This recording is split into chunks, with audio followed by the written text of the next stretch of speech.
Good afternoon students. आज हम कक्षा 6 का हिंदी विषय का पार्ट 2 पढ़ेंगे। पार्ट 2 जिसका नाम है जल ही जीवन है। पाठ के नाम से स्पष्ट है, जल ही जीवन है। हमारे जीवन में जल की कितनी आवश्यकता है और जल हमारे लिए जीवन में कितना महत्वपूर्ण है। जल के बिना जीवन संभव नहीं। प्रकृति द्वारा दिया गया जीवों को मिला यह अनुपम उपहार है। जल के बिना जीवन संभव नहीं। जल के बिना हमारा जीवन संभव नहीं है। पानी के बिना हम हमारे जीवन की कल्पना नहीं कर सकते। जल एक महत्वपूर्ण प्राकृतिक संपदा है। इसके बिना हम नहीं जी सकते। प्रकृति द्वारा दिया गया जीवों को मिला यह अनुपम उपहार है। ये प्रकृति द्वारा दिया गया है, ये हम लोग का एक सुंदर उपहार है। प्राचीन काल से जल को देवताओं का वरदान माना जाता है। प्राचीन काल से ही जो देवताओं का वरदान माना गया है वह जल को ही माना जाता है। गंगा के जल को अमृत और गंगा को पतित पावनी कहा गया है। गंगा के जल को गंगा जल कहा जाता है, अमृत के समान माना जाता है।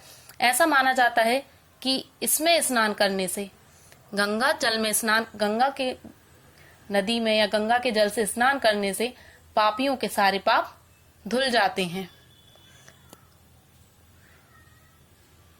इस अमूल्य धरोहर का संरक्षण कर हम वर्तमान एवं भावी पीढ़ियों को सुखद, समृद्ध और खुशहाल कर सकते हैं। लेकिन आजकल क्या हो रहा है? जल का दोहन हो रहा है। हम देख रहे हैं कि हमें इसका संरक्षण करना बहुत आवश्यक होता जा रहा है। इसका संरक्षण करके हम न केवल अपनी पीढ़ी को ही अपन इसका उपकार करेंगे, बल्कि आने वाली पीढ़ियों को भी हम उपकार करेंगे इसके संरक्षण द्वारा। पृथ्वी पर उपलब्ध जल और वर्षा के जल को बर्बाद होने से बचाना, उनको संचित करना और उसकी सुरक्षा करना जल संरक्षण के अंतर्गत आता है। पृथ्वी पर जो भी जल है, वर्षा के जल को बर्बाद होने से बचाना है, हमें इसको संचित करना है और हमें इसकी सुरक्षा करके जल संरक्षण करना है। हमें जल का संरक्षण करना है। पृथ्वी पर जो भी उपलब्ध जल है, जिस तरह से भी है, हमें वर्षा का जो जल भी प्राप्त हो रहा है उसको हमें संरक्षित करना है। हमें उसको बर्बाद नहीं करना है। उसका संरक्षण हम और आप मिलकर ही कर सकते हैं। उसका संरक्षण सिर्फ हम और आप मिलकर ही कर पाएंगे। इसको हमें संचित करके रखना है। आवश्यकता है इसके प्रति सभी को सचेत होने की और इसके संरक्षण के लिए एकजुट होकर पहल करने की। हम इसको संरक्षित कैसे कर पाएंगे कि हमें सबको एकजुट होना है। सिर्फ हमें ही नहीं, मुझे ही नहीं, सिर्फ हम आपको भी, हम सबको मिलकर एकजुट होकर इसको संरक्षित करना है। भूजल अमूल्य है। हम स्वार्थवश जल स्रोतों का अंधाधुंध दोहन कर रहे हैं। जल जो है अमूल्य है। भूजल जो है अमूल्य है, इसका कोई मूल्य नहीं है, लेकिन हम क्या कर रहे हैं? इसका अंधाधुंध दोहन बहुत होता जा रहा है। हम अपने स्वार्थ के लिए जल स्रोतों का अंधाधुंध दोहन कर रहे हैं। हमारे खुद के स्वार्थ के लिए हम जल स्रोत जो भी हैं, हम उनका दोहन कर रहे हैं। यदि हमें बोरिंग करवाते हैं हम, और बोरिंग से जो पानी फैलता है वो एक तरह मोटर चालू करके भूल जाते हैं और हम फिर बंद करना भूल जाते हैं, तो पानी का वेस्टेज ही हो रहा है। वो इस तरह से धीरे धीरे हम इन स्रोतों को खत्म करते जा रहे हैं। बोरिंग अथवा नलकूपों के माध्यम से आवश्यकता से अधिक जल निकालकर हम प्राकृतिक जल भंडारण को लगातार खाली कर रहे हैं। अभी मैंने बताया जिस तरह से हम हमारी धरती में, भूमि में हम बोरिंग करवा लेते हैं और नलकूप वगैरह सब, हैंड पंप, जेट पंप ये लगवाकर हम जरूरत से ज्यादा पानी निकाल लेते हैं हम धरती में से, और इस तरह से इसका जल का जो भंडारण है धरती में वो कम होता जा रहा है। यदि हम चाहें तो थोड़ा सा धन का व्यय और श्रम करके इसका संरक्षण कर सकते हैं। यदि हम चाहते हैं कि पानी को हम संचित करें, इसको संरक्षण करें, तो हमें थोड़ा सा धन व्यय करना पड़ेगा और हमें श्रम करना पड़ेगा। भूमि के भीतर जो जल है उसे अनेक विधियों द्वारा संरक्षित कर हम वसुंधरा का ऋण चुका सकते हैं। भूमि के अंदर, धरती के अंदर जो भी जल है उसको हम कई विधियों द्वारा हम उसको संरक्षित करके हम जो पृथ्वी पर जो जिसका ऋण है हम उसको चुका सकते हैं। राजस्थान के जिन क्षेत्रों में पारंपरिक विधियों से जल संरक्षण का काम हुआ है, वहां की स्थिति अब पूरी तरह से बदल गई है। राजस्थान के जिन क्षेत्रों में पारंपरिक विधियों से जल संरक्षण का काम हुआ था, राजस्थान में जिन क्षेत्रों में जल संरक्षण के लिए काम हुआ है, जहां पर जल नहीं था और उनके लिए कुछ विधियां अपनाकर, कुछ जल संरक्षण के लिए विधियां अपनाकर कुछ कार्य किए गए हैं, तो वहां की अब स्थिति बिल्कुल ही बदल गई है। भूजल स्तर बढ़ने से कुएं जी उठे हैं। वहां पर कुएं में कुछ कार्य किया होगा, कुछ विधियां अपनाई होंगी, कुछ वहां कार्य किए होंगे, तो वहां कुएं जी उठे हैं, उनमें पानी आ गया, हरियाली वापस आ गई, वहां पेड़ पौधे वापस आ गए हैं, धरती की उर्वरा शक्ति लौट आई है। वहां पर धरती की उर्वरा शक्ति लौट आई, बहुत ज्यादा पैदावार हुई, फसल चक्र भी बदल गया है। वहां पर हर मौसम में हर तरह की फसल उग रही है। अरावली की पहाड़ियों पर फिर से पेड़ पौधे उगने लगे हैं।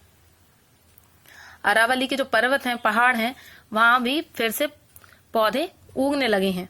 जल संरक्षण के लिए हम सब मिलकर प्रयास कर सकते हैं, जैसे छोटे छोटे बांध बनाए जाएं, सूख चुके कुएं, बावड़ियों को गहरा कर उन्हें फिर से जीवित किया जाए।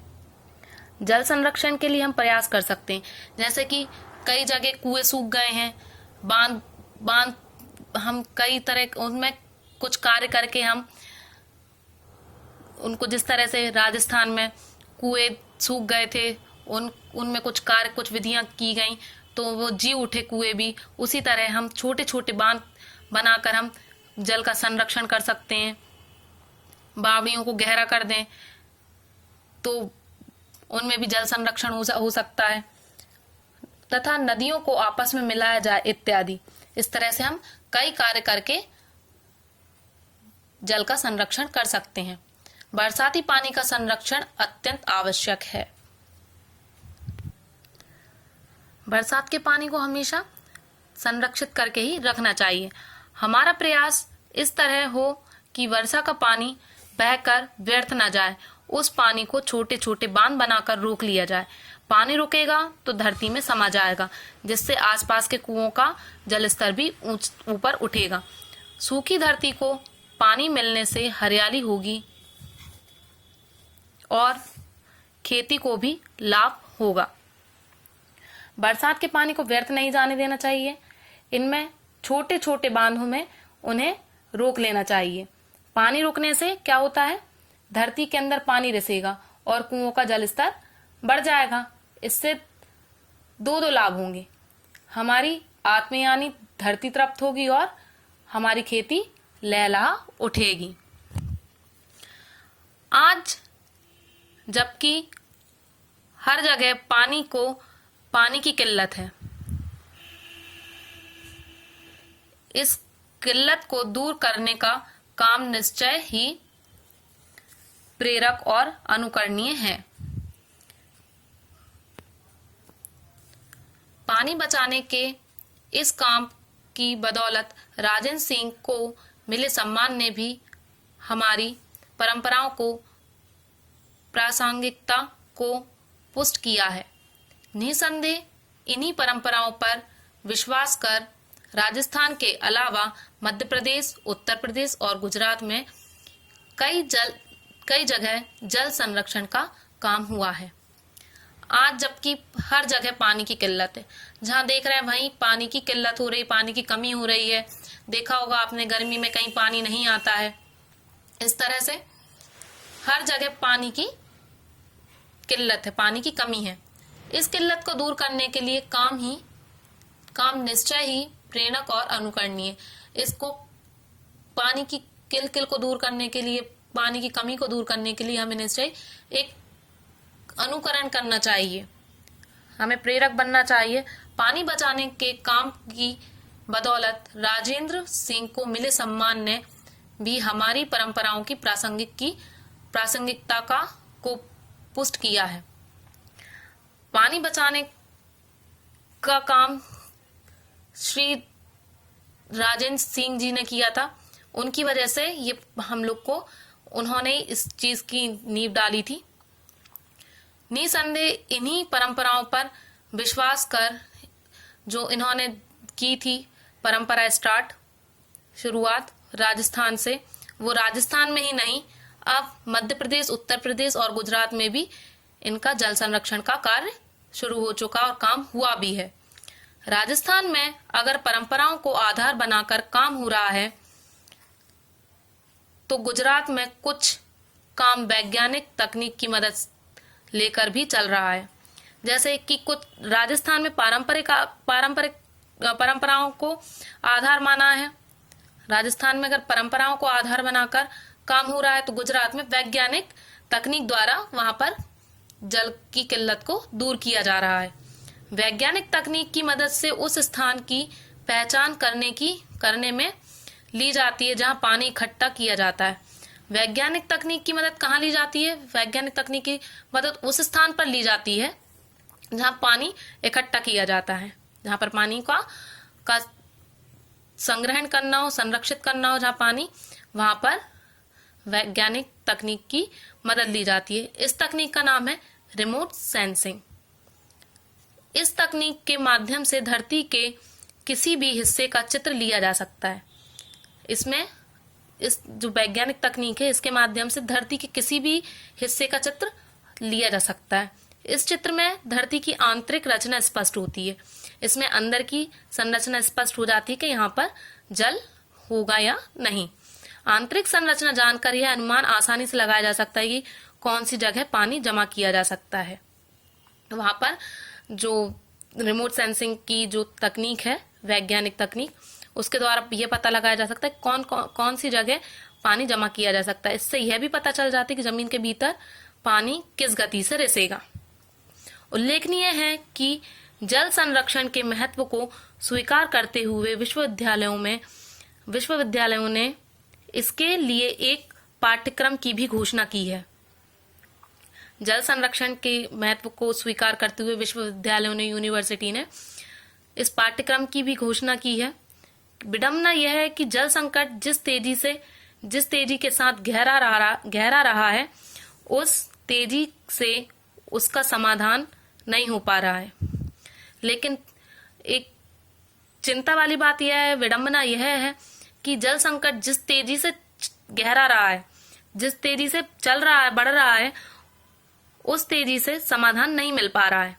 अतः प्रकृति की इस अनमोल देन जल को बचाने के लिए हर एक को जागरूक होकर अपने स्तर पर कुछ न कुछ करना होगा। प्रकृति में जो अनमोल देन है, जल को बढ़ाने के लिए, इसको बचाने के लिए हमें खुद जागरूक होना होगा और हमें कुछ ना कुछ इसके लिए कार्य करना होगा। कहीं ऐसा ना हो कि इस ज्वलंत समस्या की अब और अधिक अनदेखी करने से हमारे जल स्रोत सूख जाएं और हमें विवश होकर कहना पड़े, सूखी धरती प्यासे लोग। ऐसा ना हो कि इस ज्वलंत समस्या को हम अनदेखा ना करें और हमारे जल स्रोत जो भी हैं सब सूख जाएं और हमें विवश होकर यह ना कहना पड़े कि सूखी धरती प्यासे लोग। ये शब्दार्थ हैं, ये आपको अपनी फेयर कॉपी में लिखने हैं। जीवन, जिंदगी अनुपम, जिसकी कोई उपमा ना हो, पतित पावनी, पापियों को पवित्र करने वाली, समृद्ध, संपन्न, संचित का मतलब है इकट्ठा किया हुआ, संरक्षण, भली प्रकार से सुरक्षित, सचेत मतलब सावधान या सजग, विधियां मतलब तरीके, उपकार मतलब भलाई, वसुंधरा मतलब पृथ्वी, ऋण मतलब कर्ज, उर्वरा शक्ति मतलब उपजाऊ शक्ति, प्रयास प्रयत्न, किल्लत मतलब परेशानी। सही जोड़ियां हैं, ये भी आपको फेयर कॉपी में लिखनी है। देवताओं का, धरती की, राजेंद्र सिंह को विश्वविद्यालय, और यहाँ पर लिखा है उर्वरा शक्ति, पाठ्यक्रम, वरदान, सम्मान। देवताओं का वरदान दूसरे नंबर पर है, धरती की उर्वरा शक्ति, राजेंद्र सिंह को सम्मान, और विश्वविद्यालय पाठ्यक्रम। यह आपको सही के आगे सही लिखना है। इसके बाद है खाली स्थान, सही शब्द छांटकर रिक्त स्थानों की पूर्ति कीजिए। भूमि के भीतर जो जल है उसे हम अनेक विधियों द्वारा खाली स्थान कर सकते हैं। संरक्षित कर सकते हैं, दोहित हम संरक्षित कर सकते हैं। पानी रुकेगा तो धरती में खाली स्थान जाएगा। पानी रुकेगा तो धरती में क्या हो जाएगा? समा जाएगा। बरसात पानी का संरक्षण अत्यंत खालिस्तान है। आवश्यक या अनावश्यक? आवश्यक। रिमोट सेंसिंग एक तकनीक है जिसकी सहायता से धरती के खालिस्तान चित्र खींचे जाते हैं। आंतरिक या बाह्य? आंतरिक। यहाँ पर आप ये अपनी फेयर कॉपी में लिखेंगे। नेक्स्ट वीडियो में हम लघु उत्तरीय प्रश्न, अति लघु उत्तरीय प्रश्न और लघु उत्तरीय प्रश्न अपनी फेयर कॉपी में लिखेंगे। Have a nice day.